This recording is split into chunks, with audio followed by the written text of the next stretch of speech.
We're talking with Rabbi Leib Tropper. The topic today is character, midos.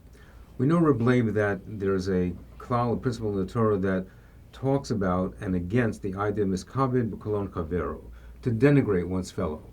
In German, I believe it's called Schadenfreude, which means to rejoice, to be happy about somebody else's downfall, which we would understand would be antithetical to the Torah. What can you tell us about character in the context of something, let's say, like the Rambam refers to the tshuva process as not just being a matter of dealing with transgression and sin, but of a matter of character? Rabbi Sosalanta, if I remember correctly, Rabbi Sosalanta once said, and he could testify to this because he actually excelled and perfected this, he learned all of Shas many times, and he said changing, modifying one midah, one character trait that's off is more difficult than completing all of Shas. As voluminous as Shas is, it's more difficult, and it's harder to achieve correction of character than finishing all of Talmud, which is a big feat. For those who've done it, know that it's a tremendous feat. So that's the first and most important thing. The Vilna Gaon as well talks about the importance. I think in the Eben Shleiman, the first thing he says, one of the first things he says, that if a person doesn't have midos, character, he says, Lama loy chayim, what's the purpose of his life? In other words, there's no assumption that we have a lien against God, that we are entitled to life. God gives us a life with a mission, and the mission is to misaken midas, to cultivate the proper midas, meaning the objective is to become more of a tzelem Elokim, more of a divine image by mahu afata in so many different ways. So this concept which you mentioned, miskabed b'kolin chavero, which is unfortunately so prevalent and so popular, if I could use that word, popular amongst many people. It's part of the day and part of the schmooze that people talk about in shul between, behind, did you hear what happened to this? Did you hear what happened with that? And everybody smirks and smiles. And even when it's fiction, imagine when a person watches something on a screen or on something else, and he sees like the bad guy or the good guy get hurt temporarily, even just while in the midst of he's one is hurt. They kind of like smirk and laugh. He made a stupid move and he laughed. I mean, even the Three Stooges, they could sometimes one guy gets punched and we start laughing. I mean, this concept of laughing at somebody's hurt, demise, loss is a concept in fiction, in real life, which is more significant. And Rishalmi says, not about fiction, of course, but Rishalmi says, "Hamiskabed b'kolim chaveroi," somebody who feels honored or feels happy in somebody else's nemesis or his loss, demise, is ein loy chelek l'olam haba, forfeits his olam haba. It's on the madrega of malbim penei chavera barabim, and there are some people who do both, unfortunately. But amiskabed b'kolin chavera, it can even mean in the heart. You don't even have to even speak it. You miskabed inside, you feel, oh, so good, I'm so happy that he got his, whatever it may be. Does that extend to a person who has stolen or committed an offense against somebody, that the person should even not feel that when that person gets, quote unquote, what's coming to him, that they shouldn't feel a sense of feeling good or satisfaction? That would be a difficult feeling. I'm not sure, but I would believe it's better for a person to feel that I hope the person does tshuva, and that would be the right feeling to have more than, I'm happy that justice was meted and he got what he deserved. I think that's what the Torah expects from us. But I guess we're human beings also. But that's a separate, that's another whole new dimension of tribulation and test for a person to surmount, is like somebody really hurt you financially and did something terrible to you. We're talking about just stam, hearing another story, and read the newspapers, and we had an opinion about that person, so you're very happy that the opinion proved true, that therefore he was publicized as some kind of a crook and a gangster and so on and so forth. that kind of enjoyment that you have from seeing somebody who you believed was a bad person, never did anything to hurt you, and you're delighting in his demise, his nemesis. You just feel terrific about it. Some people would extend that to kind of rubbernecking, where they're not really looking out to see what happened to the person, but they're really kind of savoring it in a perverse Right. So kind of way. that's we're going to get to that point, and that's a very, very good point, Peretz. In German, they call it Schadenfreude, which means Schadenfreude is a word means two things. It means harm joy, that you get joy from somebody else's Schulden, which in Yiddish means, in German it means damage. And They were the right guys to pick the word. Right, exactly. I mean, right. So, where does this come from? Where is it? What is it rooted in? Psychologically, philosophically. I mean, there is a person, Dr. Portman, a professor who I had contact with numerous times. He talks about this concept of, he wrote a book called "When Bad Things Happen to Other People." And it's a voluminous book. It's not a small book. He talks about that from various perspectives. And he says it's not always his perspective. Remember, it's not a Jewish perspective, not a Torah perspective, for sure not, which other people argue with that, his perspective, that there is something about when you see justice done to another person, it's fair, he calls it. It's fair, F-A-I-R. It's fair to say, I'm happy that justice was done to another person. But we have that same Schadenfreude even when it's fiction, and that just proves to us that is not really the feeling that when you see somebody who's hurt, an enemy even who's hurt, that you feel a sense of justice. The Torah tells us, our prophets and Nevi'im, our Chazal, don't be excited about the destruction of your enemy. It may even turn around. I believe this is say in Mishlei that it could turn around, God forbid, to a person. Exactly. It could bite him back at at an ungiven moment, an unspecified moment. It could just bite him back. So he should be careful. By Kriyas Yamsuf, we were also mandated not to sing. Why were we? Right. Ma'aseh Yodai Tovim Bayam, Batem Oimrim Shir. You imagine Ma'aseh Yodai Tovim Bayam, which means my handmade creations. Handmade, of course, it's only a borrowed word by God. The Egyptians were drowning, and look, they tortured them. These are the ones who tortured you. They suffocated you, and they took your children and smashed it against walls. And that the Chazal tell us that Eibishter said, Kodesh Baruch Hu said, my Sayyadeh, my creations are drowning while you're crossing this Dead Sea. They're drowning. But Atem Oimrim Shira, you're going to sing? Would there be a distinction though between singing a song of praise and thanks to Kodesh Baruch Hu as opposed to... They did sing a praise. Oz Yosher Moshe, when they did not Hallel, they didn't say Hallel, but they sang Oz Yosher Moshe B'nai Yisrael, and that is one of the 10 songs that are holy in the Torah. There are 10 songs. When we have in Shir HaShirim, we have, the Chazal say there are 10 songs that are especially meaningful. I'll go upon them anyway. So, in any event, let's focus on this topic. The Chazal have an interesting practice, not only theory and words to say about this, but they had a practice. The Gemara says in Makkos, as you know, the Gemara says in Makkos at the end of the first parak, at least according to one man the Yomer and one opinion in the Gemara, that a beis din that sentenced one for execution more than once in 70 years was still something wrong with that beis din. It wasn't something which was accepted as an honor for the beis din. It was called the murderer's court. It was called the beis din katlonis. It was called the murderer's court. So, and the Gemara Sanhedrin talks about various other types of execution and halachas about execution. And my Rosh Yeshiva, Rav Sheinberg, used to always talk about this, about the chesed that is in din, the kindness that we find even in justice. How much kindness we find in divine justice. Absolutely.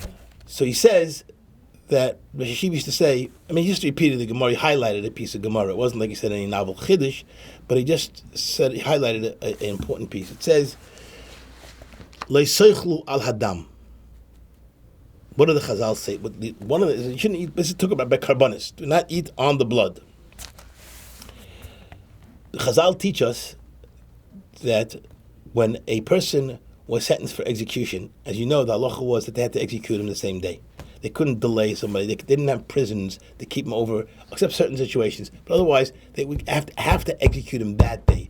This concept of suffering and torturing somebody with the thought of dying every day On a death row, prolonging this the agony. did not exist in the Torah. So they had to execute him the same day. But of course, they didn't execute so many people, so therefore it was possible to do, I guess. It wasn't such a big problem. So Chazal say that the Beis Din was usher. They were prohibited to eat until after the execution. And the whole day of that execution, they were prohibited to eat. Why?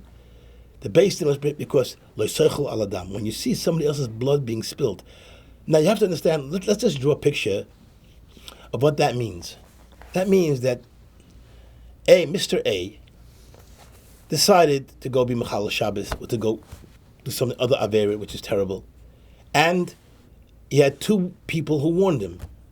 But they didn't just warn him, say, don't do the Avera. They said, listen, if you do the Avera, you're going to get X, Y, and Z punishment. Not finished.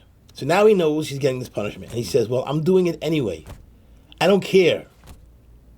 And he sticks his tongue out. I don't care. I want to do it anyway.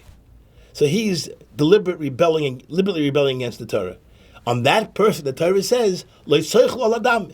You're executing him for doing what he did. That if it's a capital crime, of course, you're executing him, but you cannot eat that day. It's tsar. It's a tremendous pain to have to execute a Jew, even if he's deliberate. I mean, it just talks about the Kadosh Baruch Hu's rachum v'cha. His rachmanis is so great that even in din, when there's absolute justice, there's something that goes beyond justice. There's incorporated in that justice is certain marked by the rachamim. That l'soichol adam. We have to feel the pain of having to kill somebody. That's what the Torah tells us. The Gemara says another thing. The Gemara says, let's say there are different kinds of death. There's skila, sreifa, chenek. So skila was kasher mikulam. Skila was the most severe penalty. Skila meant when Bezman executed them, they would throw him off a building, 3 stories, 4 stories, and if he's still alive, they would throw boulders over him and he would die. That was the most severe. Let's say in the courtyard of people who are victims, they got mingled, and we don't know what we sentenced to. I guess they didn't have a way to find out. Today there's a computer written down, whatever it is, but they couldn't. They didn't know. They couldn't find out which one deserved what. So you have to give that person, everybody, the easiest death penalty. Mm. Why? Remember, you warned him. Why? So the Yad Ramah in Sanhedrin explains, "V'haftal l'reicha kamecha" means l'reicha means l'roim shebecha, to the bad ones in Klal Yisrael. We also have a mitzvah l'haftal l'reicha kamecha. I don't want to go into the topic of Havas Yisrael, which we discussed already. We're talking about how the Chazal incorporated the Torah, not the Chazal. God incorporated, and the Chazal incorporated rachmanis, mercy, compassion, kindness in the worst and most difficult situations. But this concept of Schadenfreude, when a person, or Schadenfreude, whichever one people pronounce it, this is something which is really, really just totally defiant of the midah of HaKadosh Baruch Hu, of Mahu Af'ata. When God says to us we have to emulate Him, it says, Zeh Keli v'anvehu, right? So what does the Gemara in Shabbos say? Different man the Omrim. One says, Zeh Keli v'anvehu means, you should do that, you should make it either mitzvah, you should do things, right? The other one says, glorify God. What's the best way to glorify God? Emulation of God. When parents are emulated, parents feel wonderful. Wow, they really, emulation. What are the two things? Mahu rachum, afator rachum. So here we take that, God forbid, if we were to take that, this person is engaged in Schadenfreude, he's taking that and just disposing of it, jettisoning that whole concept out the window because his own personal, this kind of it satisfies his thirst for now, bloodthirst for now. It's like the Grok calls it, not calls that, he talks about many things. It's called Mayim Meluchim, freezing salt water. A person's thirsty sometimes, so he's dying for a drink, so he'll take anything. So what do you grab? It's salt water but it's frozen. You drink it, you need another drink right away. So it may, for the moment, do something for a second. But that bloodthirst is like Mayim Meluchim. drinking mayim maluchim, salt water, to satisfy a bloodthirst that one has. And we need to figure out why and analyze it. I don't mean psychologically, scientifically. I mean analyze within ourselves.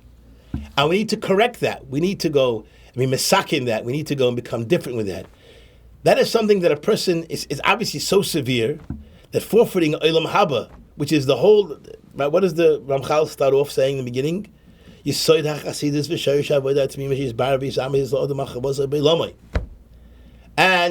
then he goes on and says, he's Barbis Ames,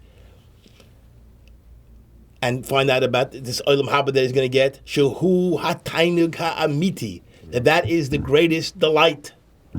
Va'idan hagadol shebechol ha'idanim sheyachayim limatzei. It's the greatest, most delicate pleasure. Va'idan hagadol shebechol ha'idanim sheyachayim limatzei. It's the most delicate pleasure that a person could find on this planet. Forfeiting all that for being miskabed bekolin chaverei.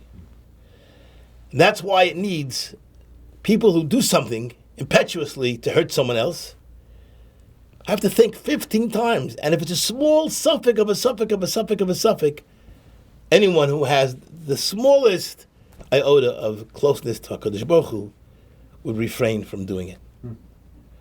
So I don't have too much to talk more about this topic. Of course, Chazal talk so much about it, and people could look in many Sfarim that talk about Miskabed B'Kol M'Chaverei. Which ones would you recommend? Well, Orchos Tzadikim has a lot to talk about, which is enough. I mean, Orchos Tzadikim has enough. But I don't believe that it needs some Maharal or some kind of great Sfas Emes to interpret this thing. I mean, it helps sometimes for appreciation of this concept, but not to inspire us to actually stop it from doing it. We need Orchos Tzadikim, Sil Yesharim, understanding and Tikkun HaMidas, knowing what Olam Haba is, knowing what we're forfeiting by giving up. I mean, I'm going off the subject a second. I'm sorry, but Rav Dessler points out in the Sefer Yofa Sha'achas Koros Ruach, and one whiff of Olam Haba Mikol Chai Olam Hazeh. He's saying if you take all the pleasures in this world that you possibly could have, Be'is or Be'het, it doesn't matter, all the pleasures in the world that one could have, put them into one experience and have them all. So one whiff of Olam Haba is more pleasure than all of them combined. And that's what you're forfeiting. Not us, please. There's no greater pleasure for the neshama, at least, than being so close to the Rebbeinu Shalom. Hamal b'pnei chaver b'rabim, ein lo yechelek lo olam haba. Miskabed b'kol chaveroi, ein lo yechelek lo olam haba. This can't be forgotten. The Schadenfreude, or the way Eric Wilson puts it, harm joy, or the way the other philosopher I mentioned to you, what was his name again? Whatever I mentioned to you, Dr. Portman, right? Dr. Portman, he wrote the book, When Bad Things Happen to Other People, and we are engaged in that, and we somehow, all we do is philosophize about it, but we don't do anything. This book is actually a fantastic, as a secular book, it's fantastic. It's not a philosophical book, it's a book on literature. Everyone loves a good train wreck, why we can't look away. This rubbernecking, as you pointed out, we look so. It's a thrill. It's a thrill. We think, Daddy, go slow. I just want to see this thing. Why do you want to see it? I want to see how bad the damage is. Why? So you can go to school tomorrow and say, I saw a guy. It's this. I saw that, and I saw this. And then once you tell this child, I know that you have a curiosity that's really intense to see this, but who knows what kind of other things come along with that curiosity? And you're going to say, wow. Can't believe it, and go to your friend tomorrow with a smile and say to him, I saw yesterday? That smile is not what the HaKadosh Baruch Hu wants. Baruch Hu doesn't want you to smile when you say that. I know it sounds elementary, parents. It sounds very elementary. It sounds extremely elementary. But very often, it's forgotten. It's left by we park our emotions somewhere else, and we just do what's immediately gratifying to us.